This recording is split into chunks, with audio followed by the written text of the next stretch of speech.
전신법이와 함께 보고 있습니다. 직전에 봤던 내용은 배상공이 불상을 하나 가져와가지고 이름을 지어주세요. 이때도 저만은 했을 텐데 저만을 해주세요라고 하지 않고 이름을 지어주세요. 모양을 할 생각이 좀 들어간 건지 부처를 이름을 지어달라. 배유 거사가 황벽스님이 남전 스님한테 회상에 있을 때 그러면은 남전 스님 자리에 가가지고 떡하니 앉아가지고 공양 시간에 제 그렇게 거량을 하던 그런 모양을 쓰진 않았을 것 같아요. 제 본인의 또 위치도 있고 사회적인 위치도 있고 또 제가 잘하는 입장도 있을 테고 그래서 그렇게 뭔가 스승하고 한번 해보겠다 이런 투는 굳이 생각할 필요는 없을 것 같고 그러면은 부처의 이름을 붙이는 문화가 이때는 뭐 있었던 건지 모르겠지만 거기에 대해서 황벽 스님께서는 배유하고 부르고 배유가 예라고 대답을 하니까 그대에게 이름을 지어주어 맞췄소. 너 이름 지어줬다. 그러니까 상공은 절을 올렸다. 이어지는 내용이 조금 또 비슷한 결이어가지고 한번 다시 더듬어 보고 28번째가 배유의 헌시. 하루는 배상공이 시 한 수를 대사께 지어 올리자 대사께서 받으시더니 좌복 아래에 숨겨버렸다. 시를 지어서 올리고 뭔가 감사의 스승의 날 발언문 하듯이 감사의 스승님께 감사의 마음을 담아서 내지는 찬탄을 담아서 글을 올렸는데 그럼 한번 보는 게 자연스러운 흐름일 텐데 그냥 넣어버렸어요. 이때는 이제 좌복 아래 넣어버렸어요. 알겠소. 그것도 물으세요. 그러고는 그러고 그냥 지나가는 것도 아니고 지나가면 지나가는 건데 그러면 친절한 거죠. 상공이 모르겠습니다. 당황을 했듯 뭔가 전체적인 분위기가 눈치가 그런 게 있으니까 또 물으신 걸 테고 사실대로 모르겠다. 대사가 말했다. 이처럼 모른다면 그나마 조금은 낫다 하겠지만 만약 종이와 먹으로서 형용하려 한다면 그리면 우리 선종과 무슨 관계가 있겠소. 이게 낫다면 굳이 그러면 모양을 이야기할 것 같으면 지금 모르겠다는 그 모양이 그나마 낫다. 모양 얘기를 안 하는 게 모양 안 붙이는 게 우리의 선종이겠지만 그러면 또 내용이 소개가 되어 있습니다. 상공의 시는 이러하였다. 대사께서 심인을 전하신 이후로 이마에는 둥근 곳을 몸은 칠척이로다. 석장을 걸어놓고 촉수에 머문 지 10년 물 위에 띄운 잔이 오늘은 장수를 건너왔네. 일천무리의 용상대덕은 높은 걸음걸이 뒤따르고 만리에 뻗친 향그런 꽃은 수승한 인연을 맺었도다. 스승으로 섬겨 제자가 되고자 하오니 장차 법을 누구에게 부촉하실지는 모른다네. 번역을 가지고 제가 입댈 거는 없지만 그냥 이게 맞다 치고 이런 편지는 글은 왜 쓰나 싶으니까 또 그래요. 법을 누구에게 부촉하실지는 모른다네. 이게 왜 궁금하냐. 감사하면 감사한 거지. 대사께서 시민을 전하신 이후로 이마는 둥근 곳을 몸은 칠척이다. 석장을 걸어놓고 촉수에 머문 지 10년 물 위에 띄운 잔이 오늘은 장수를 건너왔다. 일천무리의 용상대덕은 높은 걸음걸이 뒤따르고 만리에 뻗친 향기꽃은 수승한 인연을 맺었도다. 스승으로 섬겨 제자가 되고자 하오니 장차 법을 누구에게 부촉하실지 모른다. 대사께서 대답하여 가로되 마음은 큰 바다와 같아 가없고 물을 건너니 많이 됐고 본래 큰 바다고 끝이 없고 입으로는 붉은 연꽃을 도하여 병든 몸을 돌보네. 이마에 둥근 곳을 몸은 칠쳐. 뭐 어차피 병든 몸이다. 무너지는 몸이다. 비록 한 쌍에 일 없는 손이 있으나 등한한 사람에게 일찍이 공경히 읍한 적 없노라. 등한한 사람, 일 없는 사람 이렇게 보겠습니다. 한가로운 사람, 평등할 때 등자, 위 없다. 위 없는 부처님과 같이 일이 없기에 허공과 같기에 동등하다. 일찍이 공경히 읍한 적 없다. 스승 제자 여기에 대해서 상대해서 이 자리는 누가 누구에게 허공에게 공경히 읍할 것 같냐. 29번째 열의 청정선. 무릇 도를 배우는 사람은 모름지기 잡다하게 배운 모든 반연을 물리쳐야 한다. 이거는 그냥 황벽스님 법문으로 보겠습니다. 무릇 수행자는 잡다하게 배운 모든 반연을 물리쳐야 한다. 그리하여 결정코 구하지도 말고 집착하지도 않아서 깊은 법을 듣더라도 맑은 바람이 귓가에 잠깐 스쳐 지나간 듯이 여기어 그것을 쫓아서는 안 된다. 깊은 법을 듣더라도 들었다 함은 이미 모양이니까 그러면 지나가는 거다.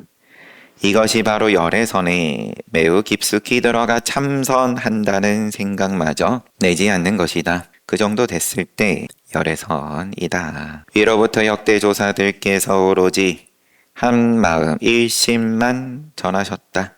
결코 두 법이 있을 수 없으니 마음이 그대로 부처임을 바르게 가르치신 것이다. 그대로 부처다. 깊은 법이고 무슨 법이고 간에 맑은 바람이든 혼탁한 바람이든 그대로 부처다. 등각이니 묘각이니 하는 지위를 단박에 뛰어넘어서 등각, 묘각 내지는 뭐 가지가지로 좋다 하는 거는 누가 또 묻기를 새벽에 일어나서 기도를 하고 예불을 하고 그 이후에 하루 종일 눕지 않아야 된다고 그러던데 그게 수행 잘하는 거라고 그러던데 뭐 그런 걸 물어요. 대충 요약하면 고스란히 그런 내용을 우리도 법회 때 본 거니까 법회 때 왔던 분인데 근데 뭐 육조스님 말씀으로 와닿기가 남의 일로 들릴 수밖에 없겠지만 너는 스파이 아니냐 세작 아니냐 아닙니다. 드러냈으니까 세작 아닙니다. 그것도 약간 조금 뭐가 더 있을 것 같아서 제가 생각이 가가지고 이제 글자를 좋아하니까 이제 집착하는 게 있어서 배우거사가 시 짓는 거랑 다를 바가 없는 거예요. 여튼 그러면은 신수스님은 어떻게 가르치더냐. 정잡으라 하는 거를 가리킨다. 정잡으라 하라고. 그때나 그러면 또 뭐 지금이나 누우면은 게으른 거고 방일한 거고 인욕하고 그러면 피곤하지만 내가 참고 등등. 그러면은 뭐 신통이 생기겠죠. 뭐 미세한 무슨 신통이 됐든 간에 미세하더라도 이 얘기는 왜 꺼내게 됐지? 등각이니 묘각이니 하는 지위를 단박에 뛰어넘어서 그러면은 새벽에 일어나서부터 경건하게 정성을 모아서 기도를 하고 그러고 눕지 않고 하루를 충실하게 살고 그럼 그건 또 무슨 지위다. 대빨 만드는 거니까 그런 거를 뛰어넘어서 절대로 제2념으로 흘러들어가서는 안 된다. 제1의제 내지는 일심이다. 본래 부처다. 거기다가 뭐라도 갖다 붙이면은 두 번째에 떨어진다. 이렇게 해야 비로소 우리 선문에 비슷하게나마 들어오는 것이니 흉내를 내려고 해도 좀 똑바로 내라. 흉내를. 어차피 모양 만들라고 치면 등각이고 묘각이고 정자부라고 만들 게 아니라 이렇게라도 만들어 봐라. 사기를 치려 그래도 그럴싸하게 쳐야지. 너희 경망한 사람들이 어떻게 이 법을 배울 수 있겠는가? 그러므로 말하기를 마음으로 헤아릴 때에는 인용 마음으로 헤아릴 때에는 마음으로 헤아린다. 계산기 두드릴 때, 모양 만들 때는 그 헤아리는 마음이라는 마구니에 묶여버리고, 한편 마음으로 헤아리지 않을 때에는 또 헤아리지 않는 마음이라는 바구니에 묶인다. 헤아리지 말라고 하니까 헤아리지 않는 모양을 또 열심히 만든다.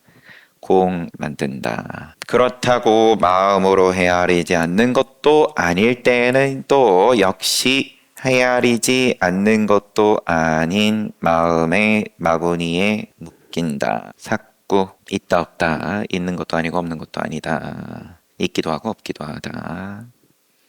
다 만들고 있다. 그렇게.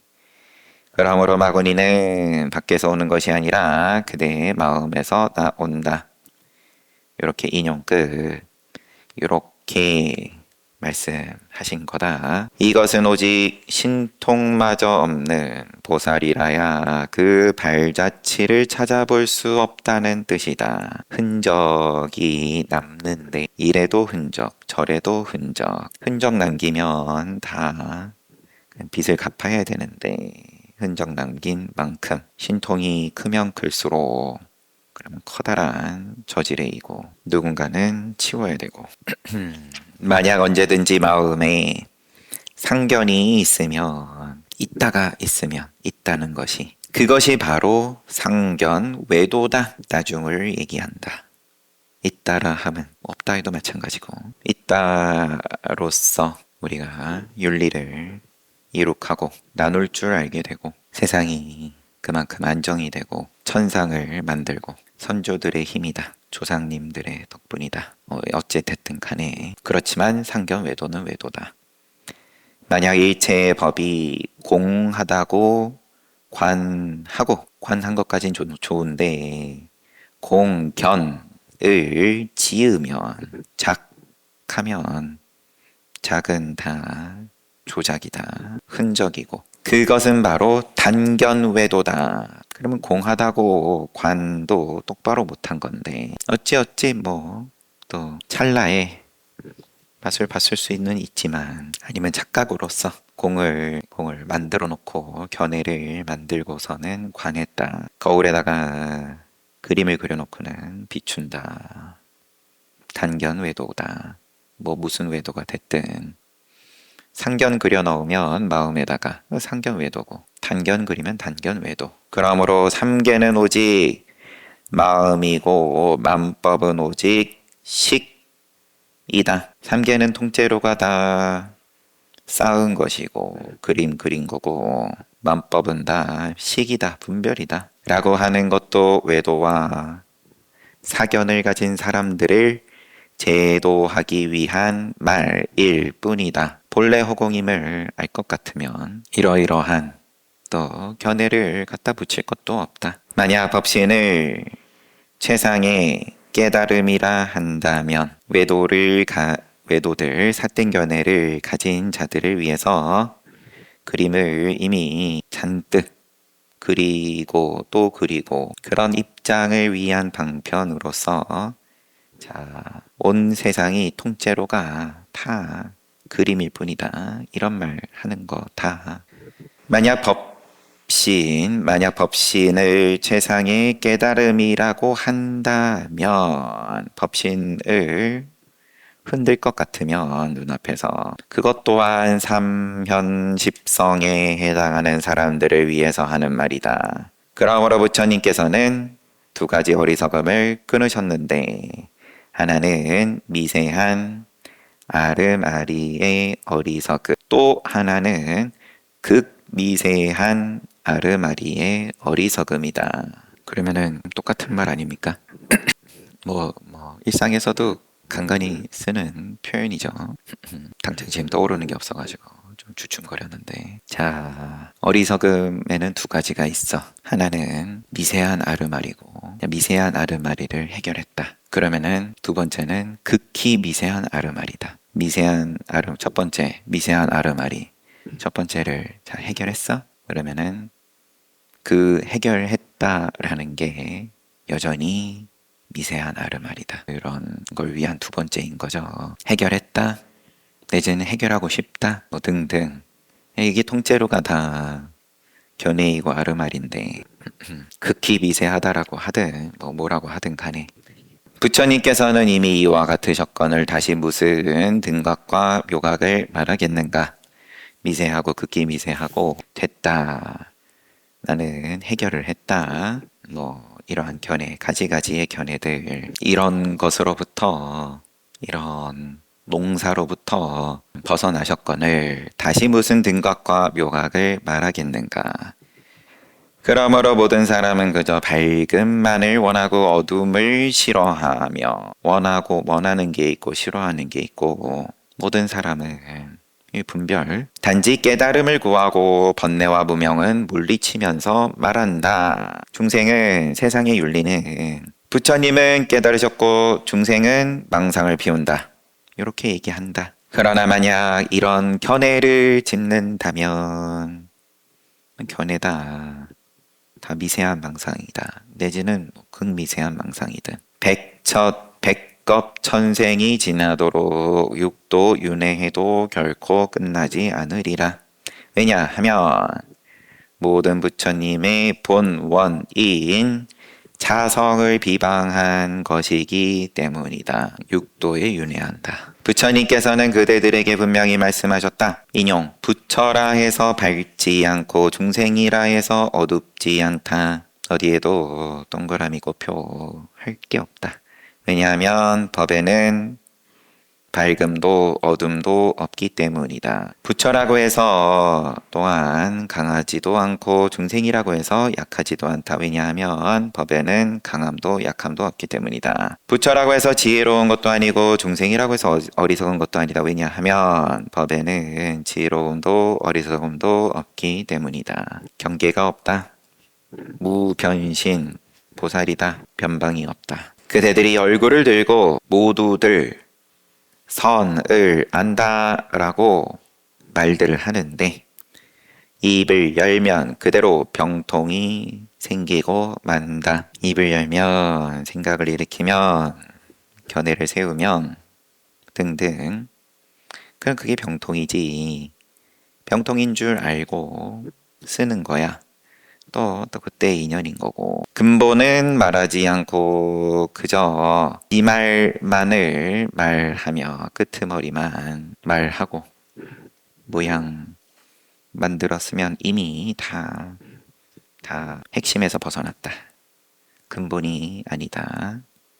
알면 체와 용이 동시다. 근본과 본체와 거기에 대한 작용. 여기서는 너희들은 작용을 하면 하는 대로가 통째로 병통이고 근본을 모르기에 미욕함은 말하지 않고 오직 깨달음만 말하며 본체는 말하지 않고 다만 작용만 말하는데 요거는 조금 다듬어 보면 미욕은 꽃표를 치고 깨달음만 동그라미를 치고 있고 그러면서 본체에서 항상 벗어나서 말하고 본체는 꿈에도 모르면서 작용만 가지고 동그라미 꼽혀하며 시비한다.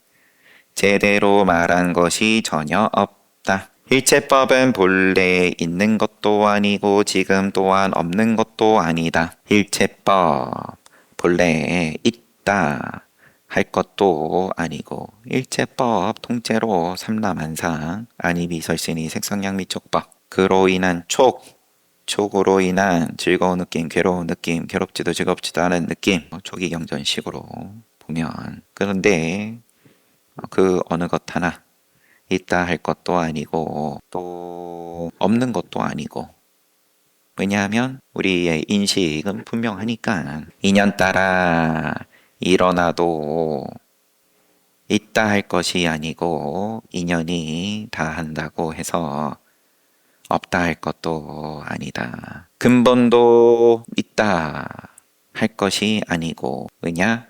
근본이라고 해도 금강경식으로 말하면 그 이름이 근본일 뿐이기 때문이다. 근본이라고 해도 근본이 아니기 때문이다. 그 이름만 개념만 근본일 뿐이기 때문이다.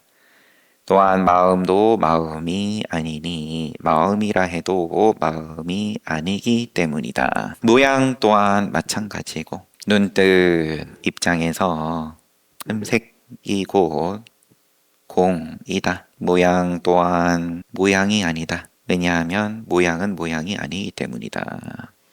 그러므로 말하기를 인용 법도 없고 본래 마음도 없어야 비로소 마음이라는 신법을 알게 된다. 법은 곧 법이 아니요 법 아님이 곧 법이다. 법도 없고 법 아님도 없다. 그러므로 이것이 바로 마음이라는 마음법이다. 지칠 만큼 있다 없다 한번 열심히 따져보고 해볼 만큼 해보고 오히려 열심히 한번 찾아봐라.